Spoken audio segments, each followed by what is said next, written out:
Hello friends, টেক্সারিং online চ্যানেলে আপনাদের সকলকে জানাই স্বাগতম। ইতিমধ্যেই মুখ্যমন্ত্রী মমতা বন্দ্যোপাধ্যায়ের তরফ থেকে বেরিয়ে এসেছে একটা বিশাল বড় সুখবর। রাজ্যের সমস্ত কর্মীদের জন্য বেরিয়ে এসেছে এই সুখবরটি। তো ফ্রেন্ডস, আপনি যদি সরকারি কর্মীদের মধ্যে একজন হয়ে থাকেন তাহলে এই সুখবরটি আপনার জন্যও। তো চলুন বন্ধুরা, ভিডিওটি শুরু করা যাক। আর শুরু করার পূর্বে আমি আপনাদের কাছে প্রত্যেকবারেরই মতো করবো একটা ছোট্ট রিকোয়েস্ট। আপনি যদি আমাদের চ্যানেলে নতুন হয়ে থাকেন তাহলে দেখুন চ্যানেলে অথবা ভিডিও নিচে একটা লাল কালারের সাবস্ক্রাইব বাটন রয়েছে।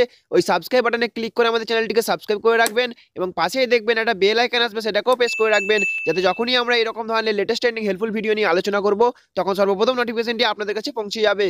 তো ফ্রেন্ডস দেখুন, এখানে বলছে চলতি মাসেই রাজ্যের সরকারি কর্মীদের বকেয়া ডিএ মিটে যাবে, বললেন মমতা বন্দ্যোপাধ্যায়। রাজ্য সরকারি কর্মীদের জন্য সুখবর, চলতি মাসেই মিটিয়ে দেওয়া হবে বকেয়া ডিএ। বড়সড় ঘোষণা মুখ্যমন্ত্রী মমতা বন্দ্যোপাধ্যায়ের। টাকা নেই তা সত্ত্বেও সরকারি কর্মীদের ডিএ মিটিয়ে দেওয়ার ঘোষণা মমতার। এখন রাজ্য সরকারি কর্মীদের 48% ডিএ বকেয়া রয়েছে। মুখ্যমন্ত্রীর এই ঘোষণা খুশি রাজ্য সরকারি কর্মীরা। যদিও কেন্দ্রের সঙ্গে এখনো বেশ কিছুটা ডিএর ফারাক রয়েছে। কেন্দ্রের সঙ্গে ডিএর ফারাক থাকবে 23%। আজ ইলামবাজারে প্রশাসনিক সভা ছিল মুখ্যমন্ত্রী মমতা বন্দ্যোপাধ্যায়ের। সেখানে ডিএ নিয়ে বাম সরকারের সমালোচনা করেন মমতা। এছাড়াও বিজেপির বিরুদ্ধে বাংলাকে অশান্ত করার অভিযোগ তোলেন মমতা। মুখ্যমন্ত্রী আরও বলেন, 40,000 কোটি টাকা দেনা শোধ করে রাজ্য সরকার।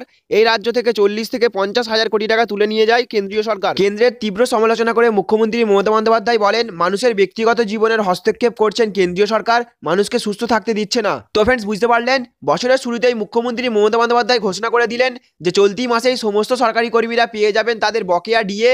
তো ফ্রেন্ডস, আপনি যদি সরকারি কর্মীদের মধ্যে একজন হয়ে থাকেন তাহলে এই সুখবরটি শোনার পর আপনার কেমন লাগলো অবশ্যই কমেন্ট করে জানাবেন। তো ফ্রেন্ডস, আজকের ইনফরমেশন এতটুকুই। যদি আমার দেওয়া ইনফরমেশনটি আপনাদের ভালো লেগে থাকে তাহলে অবশ্যই একটা লাইক করবেন এবং চ্যানেলে নতুন হয়ে থাকলে চ্যানেলটিকে সাবস্ক্রাইব করবেন এবং ফ্রেন্ডস ভিডিওটি অবশ্যই সমস্ত সরকারি কর্মীদের কাছে শেয়ার করে দেবেন। Thank you friends, thank you for watching.